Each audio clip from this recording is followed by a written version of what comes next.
Welcome to the Institute for Strategic Policy Solutions. My name is Kimberly Jackson, and I am the Executive Director. I'm so proud to represent St. Petersburg College and the Institute, as it was the vision left by Congressman Bill Young to have a place where we connect with social, political, and economic conversations in a nonpartisan manner and engage in fully meaningful discussions. And today we're going to do just that. We have the opportunity to talk and explore about communities around the country and state and help retirees and near retirees prepare to engage in more fully in their local community.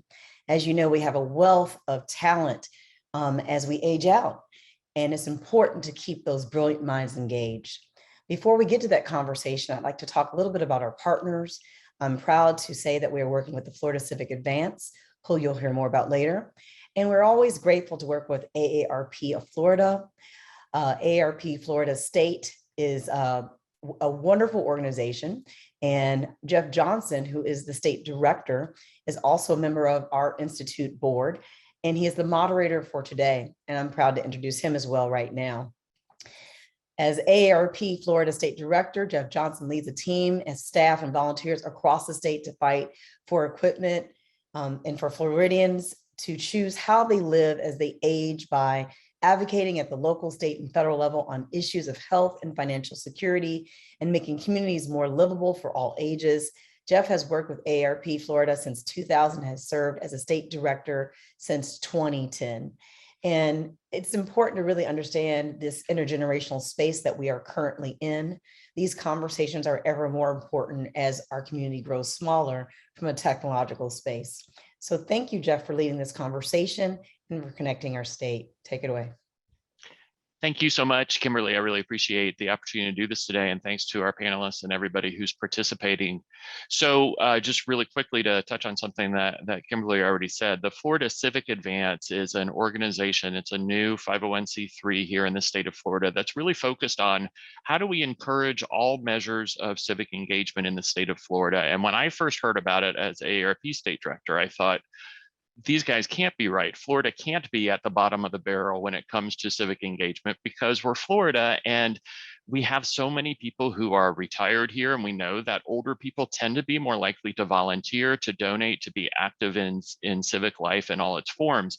And yet it's true, our participation, even among older adults in Florida, is lower than what you see in other states. And so the Florida Civic Advance has been, over the last number of years, forming a coalition of different organizations in localities as well as statewide organizations that are all interested in trying to move that needle. And for AARP, as an organization that not only represents those who are 50 and over, but also relies on them as the volunteer strength and backbone of the work that we do, this is important work for us. And so I'm happy to be able to be a part of the Florida Civic Advance and participate in this conversation today. And I think you're going to find this is a great conversation because there are a number of great examples in Florida and outside of Florida of ways that we are trying in different communities to engage people who may be on the cusp of retirement or newly retired, or maybe even have been retired for a while, and how to re-engage in civic life. And AARP, by the way, no longer is the American Association of Retired Persons.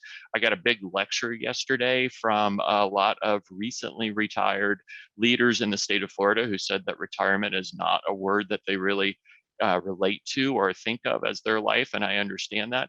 But what we find is that as many people transition out of a working career, they may find that they have lost the sense of what they're doing for a sense of purpose in their time. And as much as our beaches and our golf courses are delightful opportunities to entertain yourself, we're finding that after a while, usually it's about 6 months, people are looking for ways to engage in something meaningful like the work that they used to do. And so the examples you're going to see today are of different projects that are really trying to address some of those opportunities and some of those needs. I don't know, Kyle, if you can go ahead and put up the slides so that we can introduce the different panelists we're going to have today, because we're going to have 3 different examples, the first of which is from outside of Florida.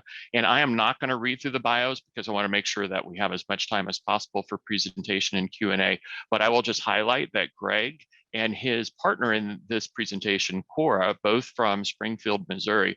But what I really appreciate is that Greg is an example of one of many people that we see here in Florida who failed at retirement.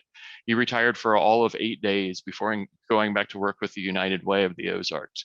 And they're going to talk about an initiative that they developed both at the city and continue to do through the United Way that I think you're going to find very attractive. If you want to flip through to Cora, who will be, again, tag teaming with Greg on this presentation. She is at the city of Springfield and can talk about this, not just from the standpoint of what it means for participants, but also what it means for a city to have engaged people who are in that transition from workforce to what's next.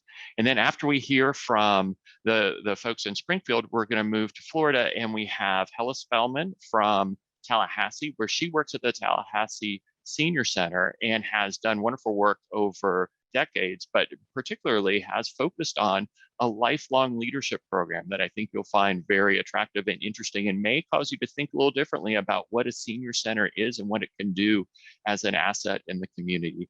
And then we're going to move south to the city of Miami, where Michelle Veras is going to talk about the work that the city of Miami has done around its Empower 60 program.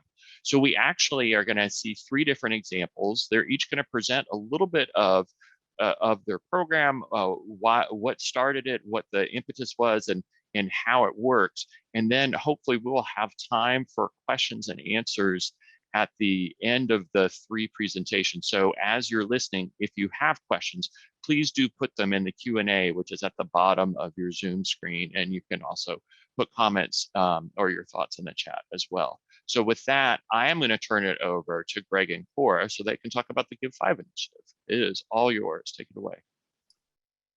Thank you, Jeff. I'm going to share my screen here. This will be the largest technical challenge of the day. We'll see if that works. Good morning, everyone. Tell me when you can see our slides. We have your email right now. Oh, well, that's not really what you want to see. Okay, how about this? That's it. There we go. Hopefully that's better. Can you see it now? Yes. Perfect. Perfect. All right. So thanks for the invitation, Jeff and Kimberly. We love being here. We want to start by thanking our fellow presenters because Cora works in public service. I worked for 10 years as the city manager of Springfield. Before that, 25 years at a public university. And so we know public service, and we know public service is difficult. So we want to thank them for their public service. And Give 5, like Jeff said, was born at a city. We'll give you a little introduction to Springfield, Missouri. We're the 3rd largest city in Missouri behind St. Louis and Kansas City. We are the birthplace of Route 66. We are the home of Brad Pitt, which is what a lot of people know us from. We're also a healthcare and higher education hub. So we have 45,000 college students in Springfield. So we are a college town as well. We're going to go through this quickly. Buckle up. We'll go through it quickly, but hopefully it will give you a little bit of a sensing of what the Give 5 program is. And what it is romance.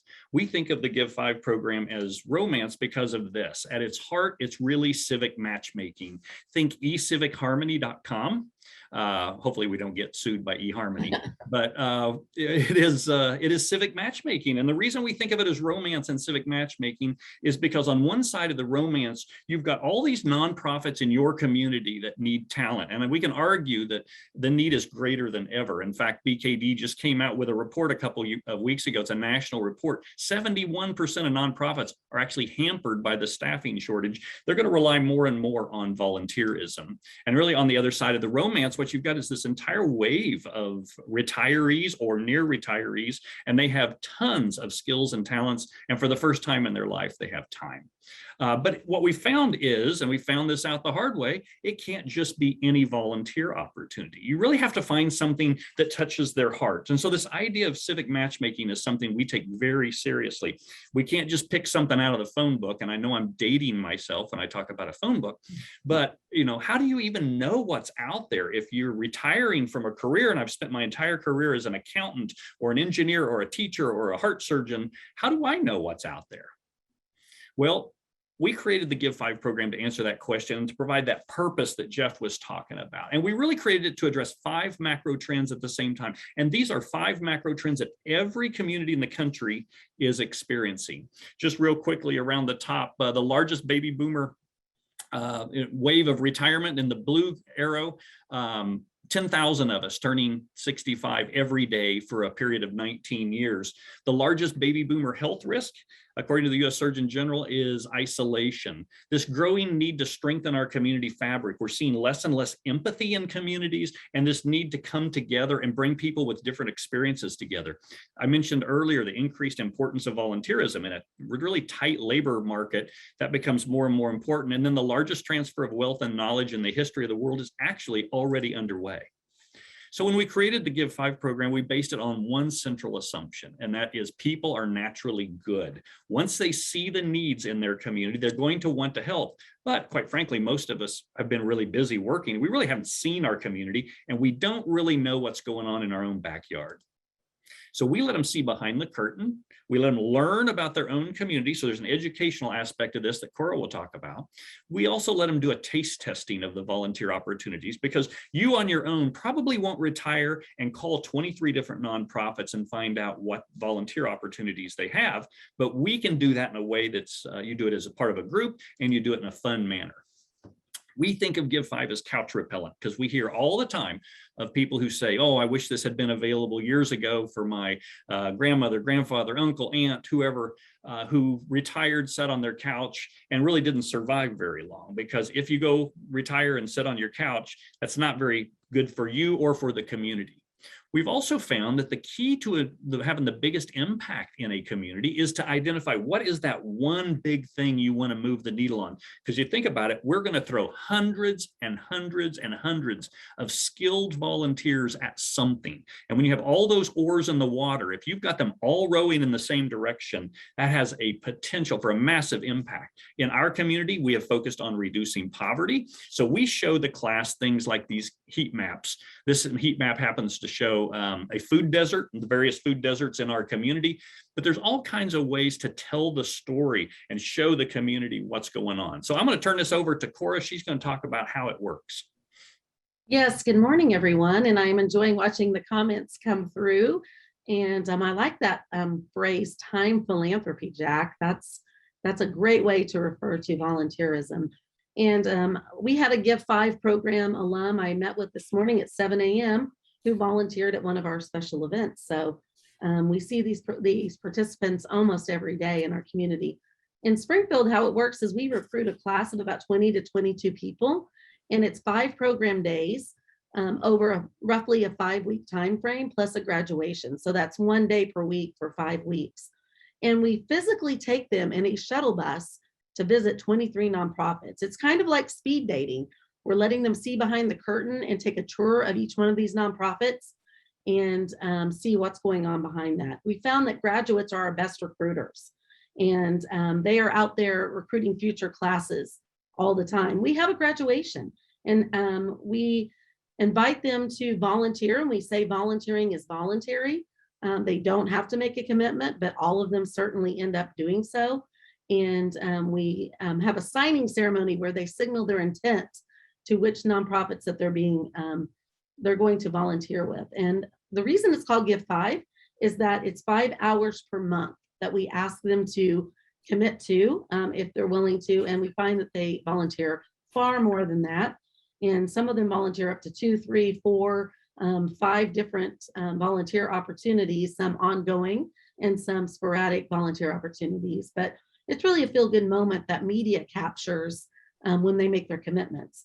It is free to participants, and we found that encourages a diverse mix of class members, and they also learn from each other too. They have such colorful backgrounds, some of them in the workforce, some of them work from home. So it's just a combination of things. And the United Way of the Ozarks, who is now our host organization, has no net cost because it's covered by sponsorships. So it's free to participants and it's no cost to the community. 100% of our costs here in Springfield are covered by sponsors, and our sponsors are presenting sponsor United Healthcare. Like we said, it was originated in the city of Springfield and it's hosted by United Way. During the pandemic, like everybody else, we had to pivot to a virtual format. We were worried about that, but we found that just as many connections were formed as were in the in-person Give 5. This is an example of what that looks like, and our mayor, Ken McClure, greets every class. He is our commencement speaker at our graduation ceremonies, and he truly values the impact that these volunteers make in our community. And we'll talk a little bit more about that later. Missouri's Lieutenant Governor Mike Kehoe has been extremely supportive of the program, and he asked if he could create a video for us to show our seniors with his words of gratitude, and since has given an award to our Give 5 participants, the first group award that's ever been awarded. What it comes down to is the power of a shared experience. It really is them coming together with their diverse backgrounds, realizing where they might fit in and where their passions and skills will plug into our community to address that one issue. And everyone wants to be a part of something that's bigger than themselves. And Give 5 really creates that sense of belonging. It continues beyond after graduation. We host reunions and do special events. This is an author talk where we invite our alums to bring a friend, learn about Give 5, and experience a special event. We have special engagements, and this has been somewhat of a surprise bonus to the city. During the pandemic, I was in charge of the public information for our citizens regarding the pandemic and vaccinations. And we needed to very rapidly bring people together to put shots in arms. And we had a shortage of people to do that. So I sent an email out to all of our Give 5 alums, and within 48 hours, we had 20 volunteers. So this is an example of Jo Cisna, who is still putting shots in arms because she parlayed this into a part-time job with our health department. So she's still helping us out. The impact of Springfield is pretty profound. We are very fortunate that we have a couple of researchers that are working with us, and one of them is Amy Lorick, Dr. Amy Lorick with Penn State University's Center for Healthy Aging, and she is helping us track the impact that this has on the community at large and the participants themselves. We have just started a partnership with Stanford University's Center on Longevity. Dr. Laura Karstensen and her team there, they've helped us fine-tune our survey instruments, and we're talking about additional research projects with them. And then right here in our own hometown, Missouri State University, we had two retired professors, one of which went through the Give 5 program, and the other who came and said, we want this to be our Give 5 contribution. We want to do a survey and kind of measure the impact on your graduates. So they've done that, and we had them to look at the first 5 classes, and we are getting ready to start our 17th class next week, actually. So this was group 1 through 5 to give us an idea of, is the program sticky? Are they still volunteering a year or two after the program? 79% responded that they're still volunteering because of Give 5. And if you figure out the value of the time that they're providing for these agencies in our community, just those first 5 classes, it's over $300,000 per year. And that, of course, is exceeded wildly as we continue with more classes. So just some quick highlights of the performance of the program. And when looking back on those first 5 classes, we think these are very, very important indicators in our community.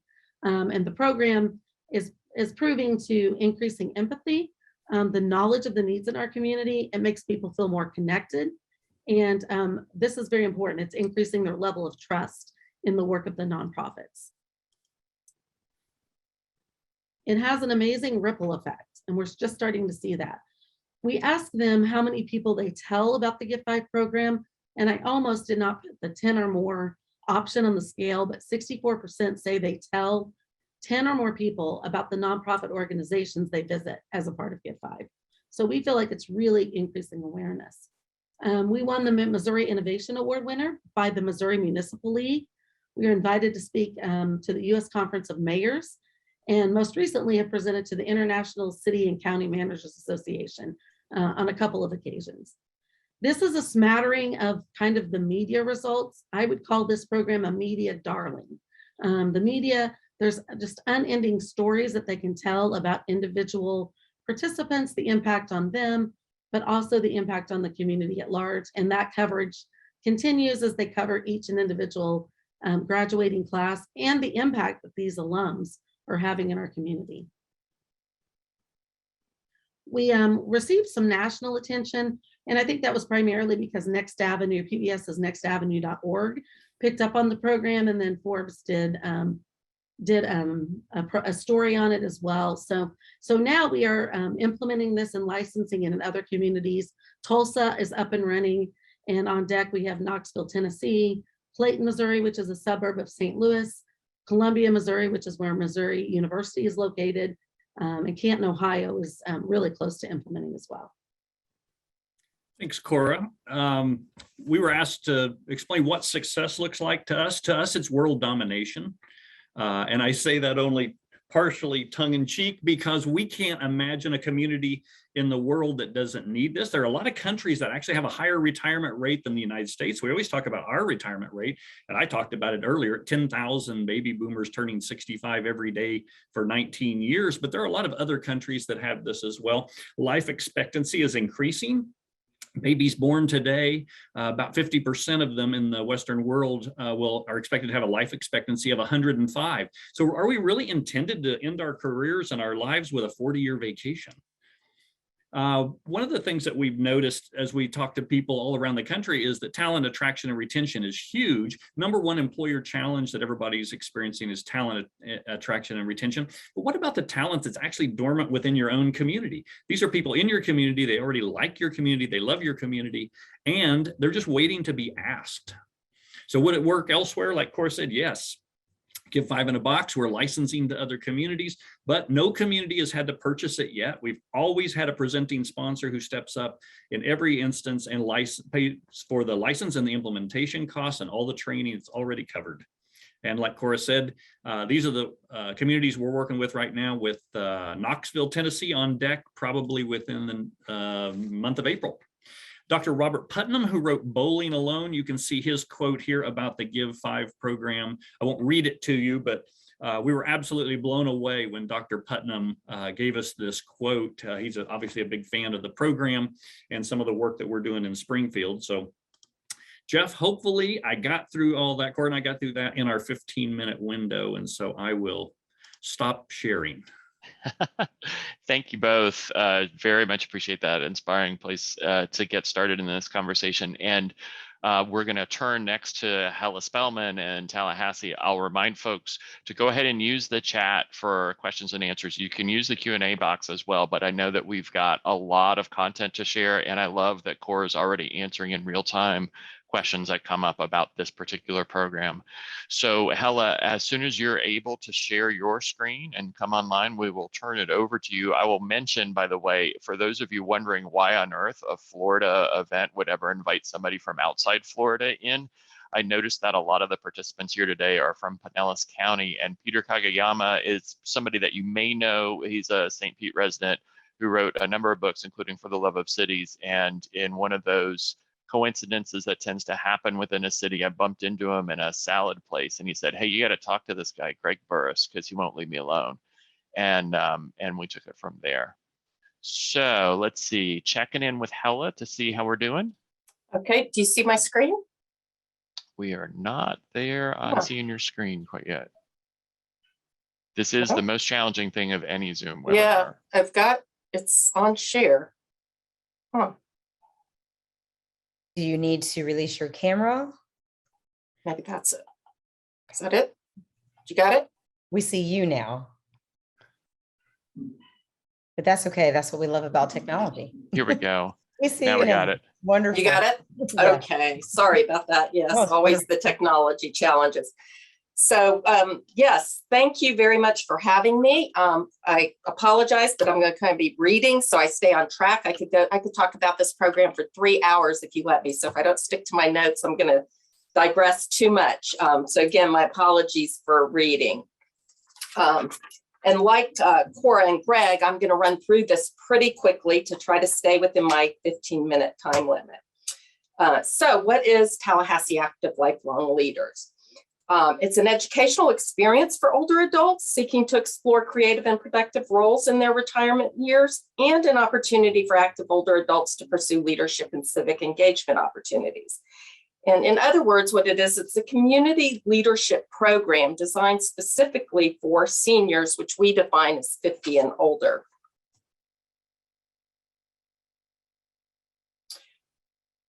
Just a couple pictures here.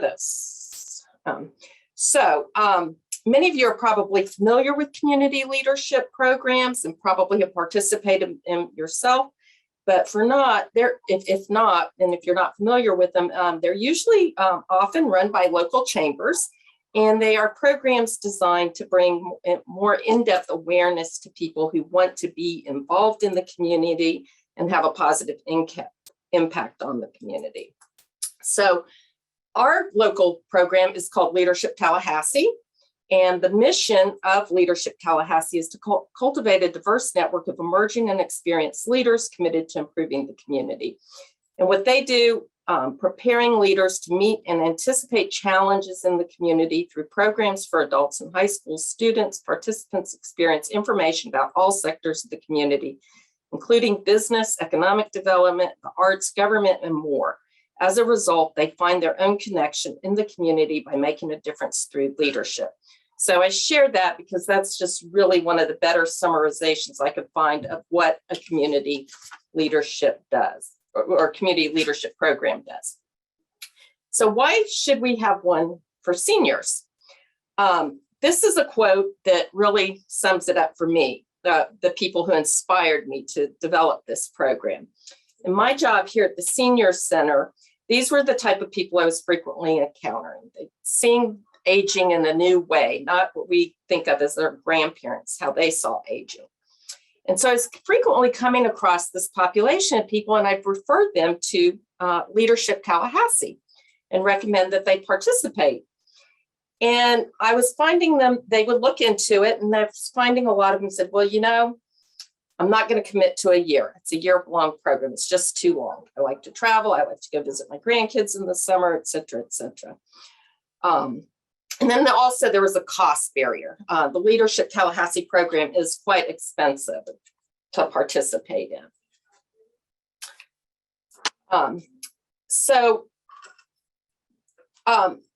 Again, it just made, like Cora and Greg said, it just makes perfect sense to match up this invaluable resource of retirees in our community with the talents and with the needs of the community.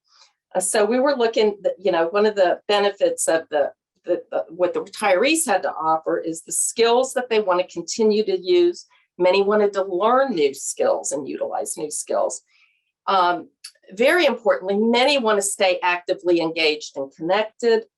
And then really, most importantly, many of them we found really want to continue to have, while they stay active and connected, they want to have meaningful, enriching experiences in their lives.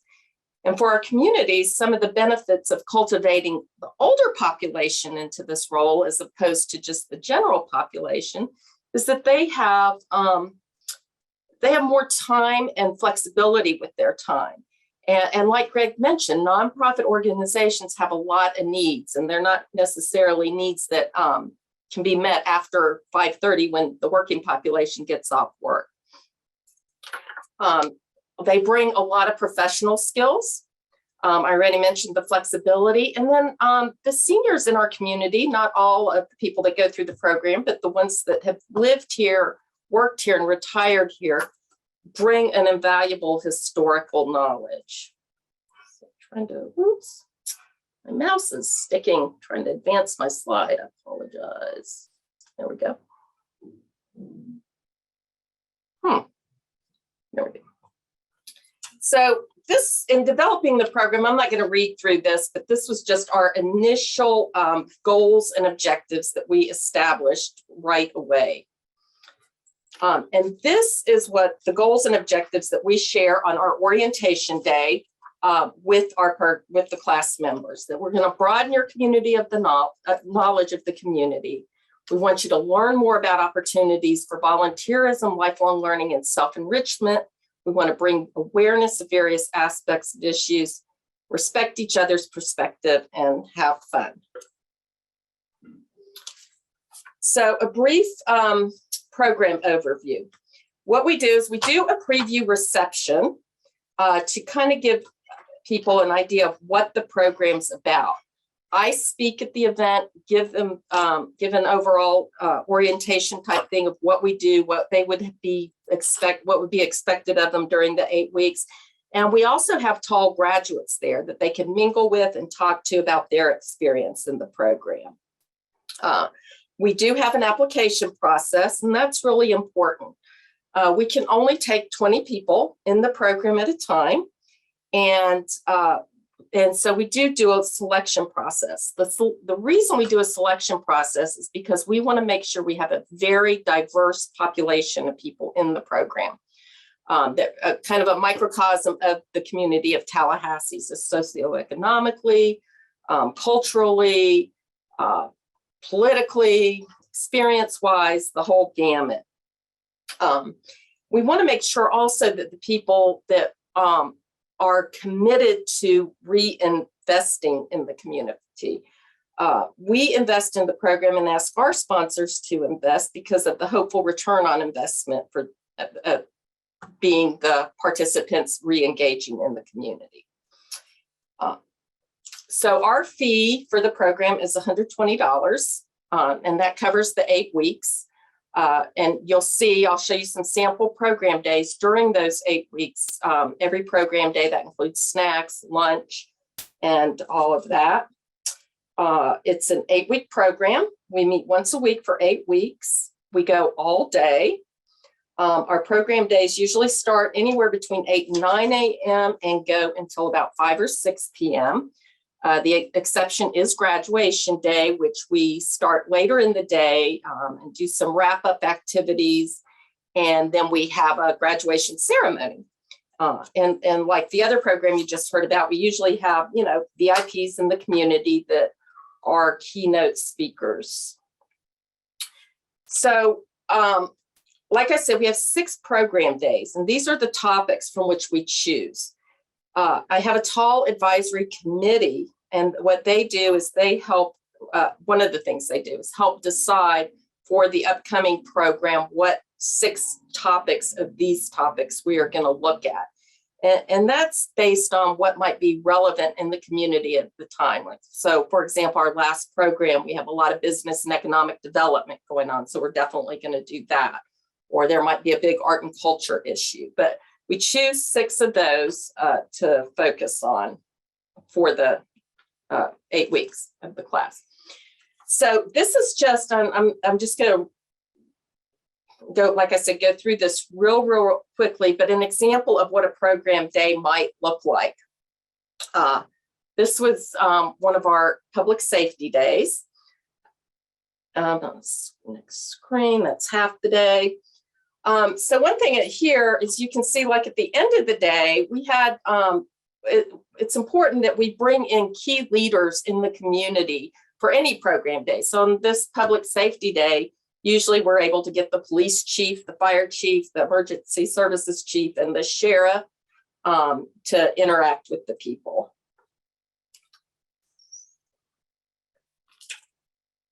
Here are just some pictures of Public Safety Day, just so you can see that, while we do have a lot of speaking and lectures, we also have a lot of hands-on type activities, which really enhances the learning process. I think I have another picture out at the Fire Academy, rappelling. It's always fun to tell people that, yeah, these older people, they will actually get down out there and rappel down the I think it's a 10-story building. Whoops. Here's just an overview of what an art and culture day might look like. That's the first half of the day. One of the things that's important to see here is from 2:45 to 3:45, State of the Arts in Tallahassee.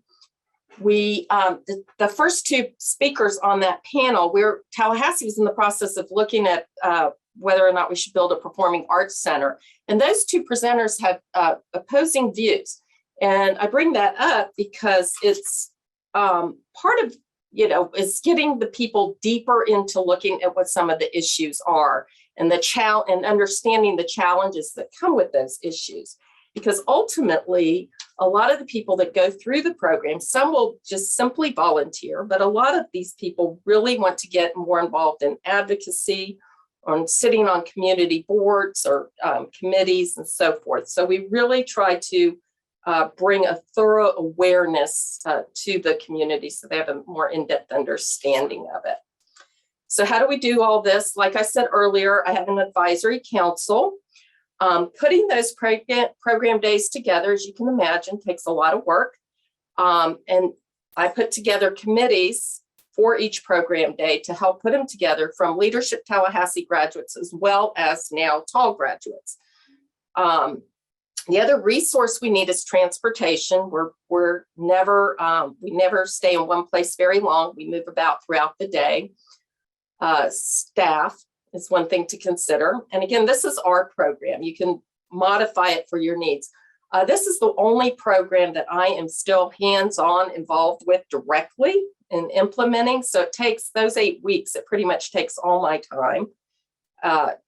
And then, of course, a staff member, one of our maintenance staff that does the driving, drives the van, sponsorship dollars, and then, of course, your partners and speakers in the community. Our big partnership, we have several partnerships, but our big one is Leadership Tallahassee. So at this point, we have about 240 graduates. I think it's 241 exactly. 16 have passed away. 9 have moved or are no longer able to participate actively in the community. 90% are, this is where my notes differ from what's up there. 90% are actively engaged in the community currently, still in some capacity. 90% of the ones that are still not deceased or moved on. Every class has taken it upon themselves to do a class project. In addition to the things they continue to do in the community at their graduation or right after their graduation, they have done a class project, and I'll share some of those. A lot of them serve as senior representatives on various city and county boards and committees.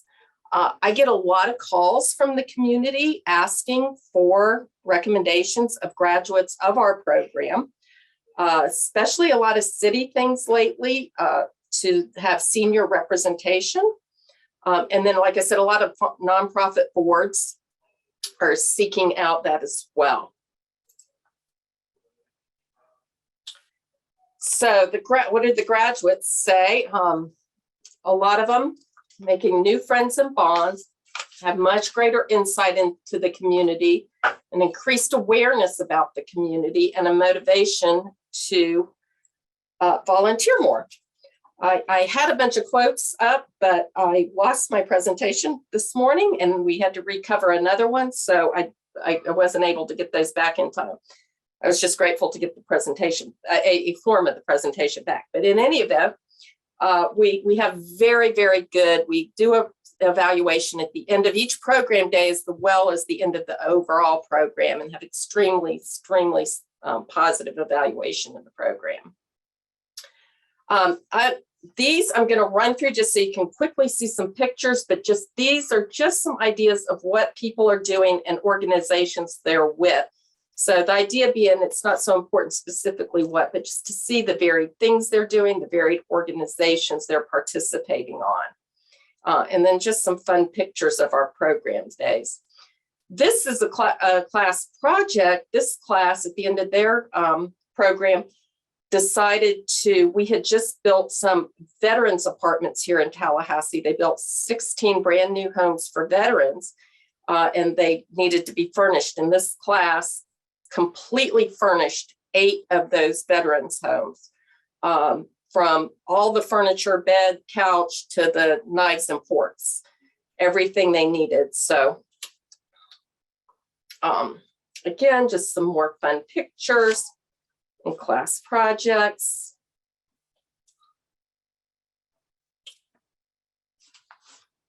The senior representative on Blueprint 2000 Advisory Committee, that was one of the first recommendations we got from this city asking, and now they always have a leadership graduate on there. So they funded other programs. American Cancer Society, they've raised $20,000 for another program. As you can see, they've just done some amazing things in our community.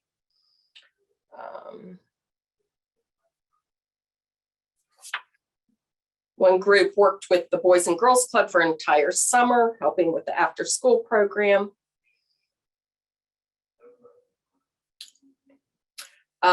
This was a class project. They did a fundraiser for Refuge House, but interestingly, the lady in the middle, Chris, she has gone on and developed a Neighbors Helping Neighbors program in her neighborhood, which is neighbors helping seniors in their neighborhood with things so that they don't so they can stay in their homes longer. And that program has been extremely successful. And I'm working with her a little bit, or we're now implementing that type of program in other neighborhoods. So like Greg and Cora had mentioned, it's not just, there's the immediate impact that these programs have, but then the ripple effect. We have not had, we've got the resources, but not have gotten quite as sophisticated as they have in getting the research done about the financial impact and whatnot. But I hope by showing you some of the things you're doing, you can just, imagine what some of that is. So again, this is more than our programs. It's more than just trying to connect seniors to volunteer opportunities, but it's, we really hope to equip them with what it takes to, be a positive, have positive change on our impact on our community. And one thing we recently started is bi-monthly get-togethers, which have both a social and educational component. And that's worked out really well. It's open to graduates with a +1. So they get to bring a friend that we encourage it to be either their partner or somebody who might be interested in applying for and participating in the program in the future. And we had with our speakers, we encourage them to stay for the social component. So then the graduates are, engaging with whoever the presenter was and learning a little more. And of course, I think Tallahassee is absolutely a much better community because of this phenomenal resource, these amazing people. Hella, thank you so much for creating this. This is a wonderful snapshot, and I recognize that I have been very authoritarian in limiting these phenomenal concepts to 15 minutes or less. So I'm sorry to pull the plug. Perfect. And a reminder to everybody else as we transition over to Michelle to hear about the City of Miami's project, that there's a lot of good Q&A going on in real time in the chat. And I would encourage you, if you have comments or questions about the TALL program or about Give 5, or certainly about Michelle's program, which you're going to hear about Empower 60 in just a second, that you go ahead and use the chat for those. I'll mention, because we had one person who asked in Q&A a question, I went ahead and asked it and it's been answered in the chat. So you're going to want to look at that too. So without further ado, Michelle, let me turn it over to you. And if you want to try to share your screen, again, the biggest challenge of any of these, and then would love to hear about Empower 60 and what the City of Miami is doing. Absolutely. Thank you so much for having me. The Empower 60 program, one moment, please, as we all deal with our technical difficulty of sharing the screen. But are you able to see it? Does that help?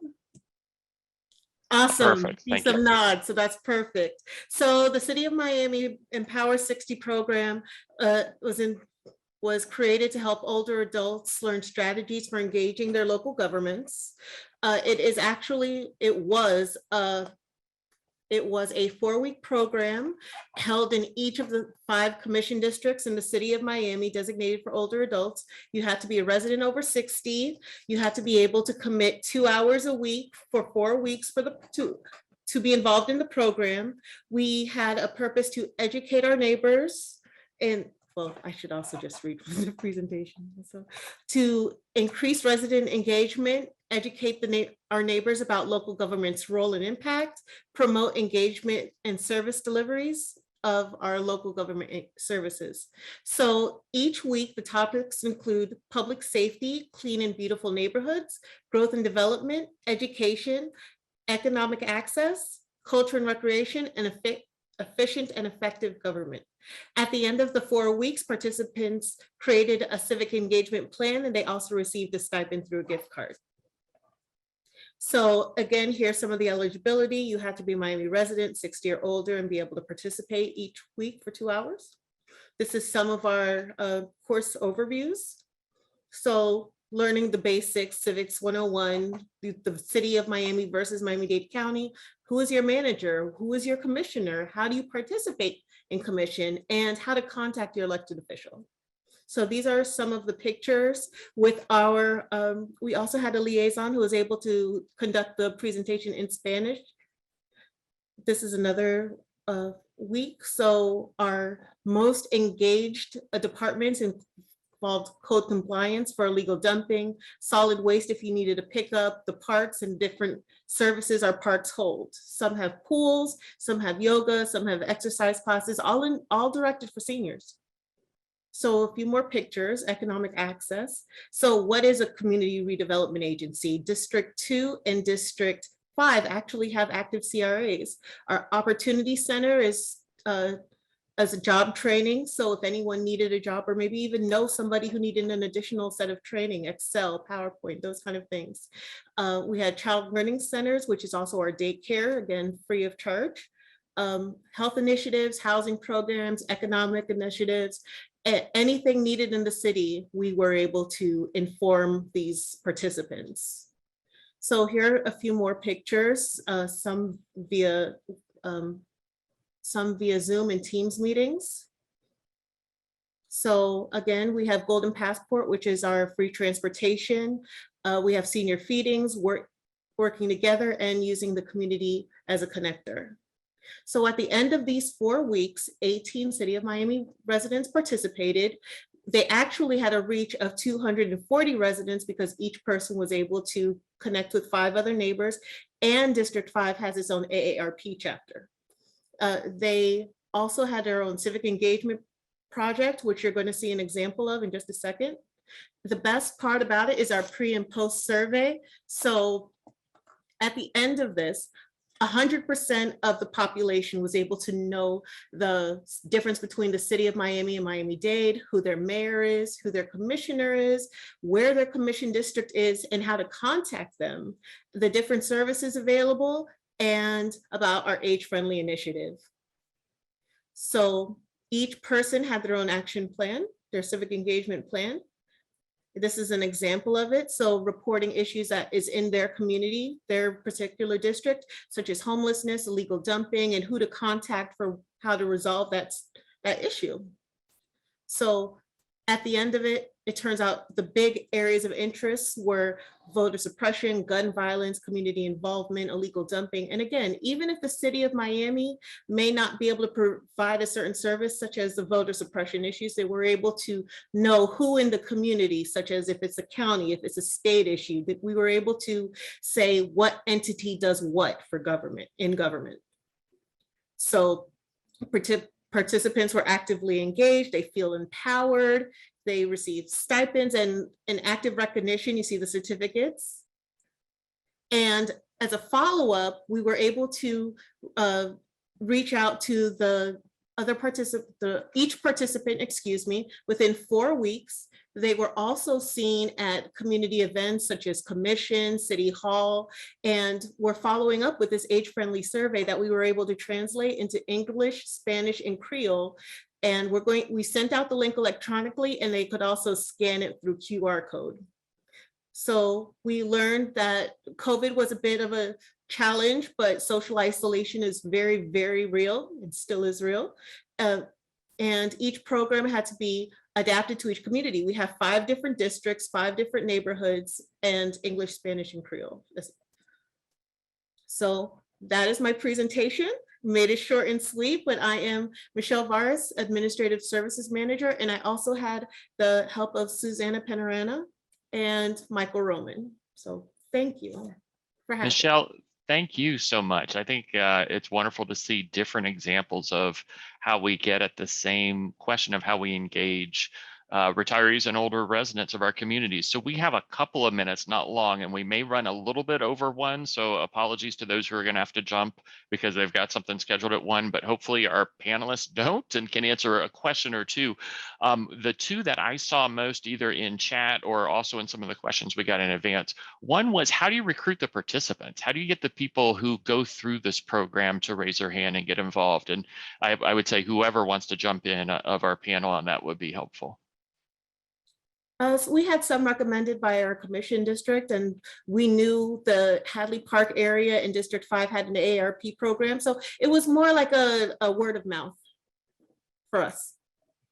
For us, and Cora's got a description in the chat, since we identify a focus area for every community, we select the nonprofits that are addressing that issue. In our case, it is reducing poverty. So we have both nonprofits that are addressing upstream issues associated with poverty. They're addressing the root causes of poverty and the symptoms of poverty. And so we have a stable of maybe 30 plus nonprofits, and then we shuttle nonprofits in and out to be fair so that everybody gets a turn. We visit 23 in any particular class. And Greg, let me flip it around though, because I think one of the questions people have who may be thinking of putting one of these things together is, what if you put a program together and no retirees show up? So where did you get the people who actually go through the program? We actually thought that might be our biggest challenge. That turned out not to be the challenge. In fact, before we even published the URL for the application, we had about 40 people go to the city's website, drill down through the website, found the online application, and filled it out before we even published the URL. So we knew we were onto something, that the people were sort of hungry for this. And like, I don't know if it was Michelle or Hella said, word of mouth. I mean, the graduates are our best recruiters, and they tell other people and spouses. Our first class was mostly men, which kind of surprised us. Our second class was their wives. Our initial group, we started with, because there was, we had our regular publicity outlets, but there was nothing to really publicize. So we actually just started, I handpicked people. Like I said, we had people that were coming through. A lot of them were people that were either on our advisory council. We picked some people from our board of directors, and then people I knew that would be a perfect fit for this program.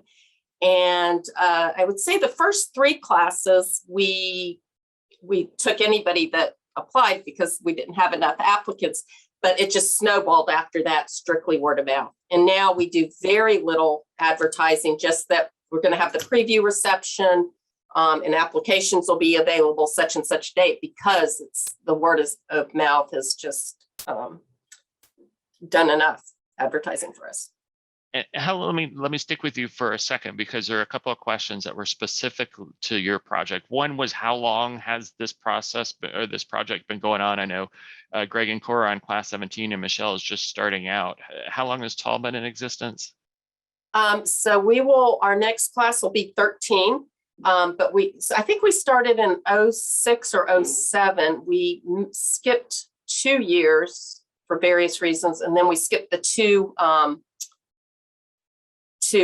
COVID years. Sure. So we've skipped 4 years. So yeah, we would be on class 17 if we had been at that pace. Yeah. Good. Okay, so that's helpful. And then there was a question that came in earlier about whether this was not in the chat, this was before the event when people registered, about whether there's an opportunity to change the sort of stereotypes around senior centers through programming like this.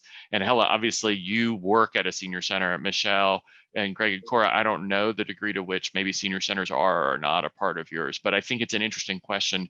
One of the other questions while you're thinking about that is, we got a question in the chat about how this ties into the age-friendly work that the state of Florida is doing with AARP, which I'll answer real quick.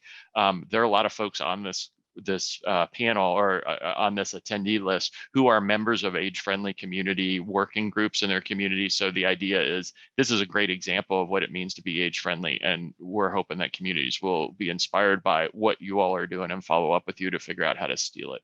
So let me come back to the senior center question. So the stereotypes, absolutely. I mean, I think the Tall program, other programming we do as well. One of the things I think that's real important is the partnerships. So for example, and that goes back to all our program with this, our partnership with Leadership Tallahassee. Through that, they make one of their options for their class members is to work with the TAL program. So you're kind of connecting people that would not normally get connected with the senior center in any way.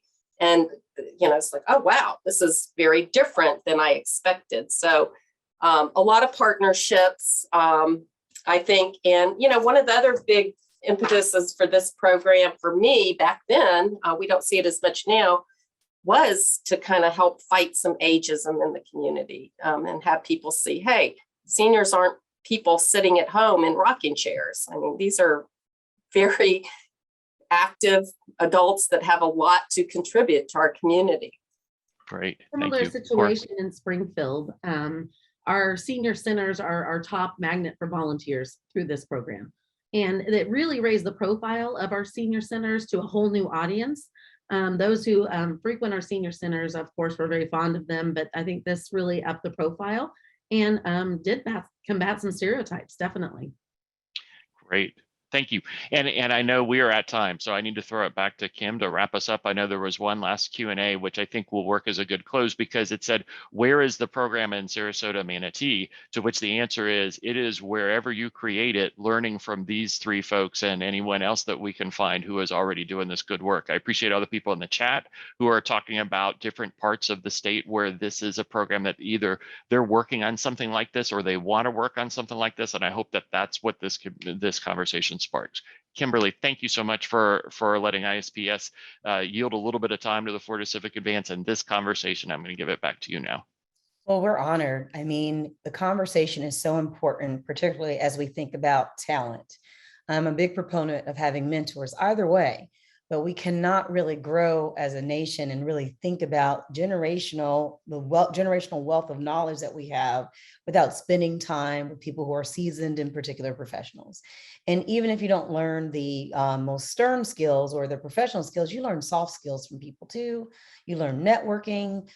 You just learn a lot. I've learned a lot just by engaging with the panelists. They introduced me to someone here that I should have known about, and I didn't know, but for them introducing me during the process of us getting to know each other briefly. So I would like to sincerely thank the panel for your hard work, not just today, but more importantly, what you do when no one is watching. I always say that that is the most important part of community service, community involvement, and community engagement. And I think it was Jack that I stole from. He said, time philanthropy. So I will steal that quote from. Thank you very much for that. As we wrap up, I'd like to again note that the Institute for Strategic Policy Solutions is a place for nonpartisan discussions where we try to have meaningful enlightenment about issues that matter to people. Our next program is on April 14th. It's the State of the Beaches. If you've ever come to our beautiful beaches, we have a lot of powerful municipalities that run them, and we want to make sure that their voices are heard. And then I believe the Florida Civic Advance has a program in our next slide that is in June, I believe. Yes, June 3rd, civic lessons from the Village Square. And if you want to know more information, learn more about the Florida Civic Advance, please go to their website. We thank you for your time. We value your lunch space, and we're grateful that you spent it with us today. Thank you very much.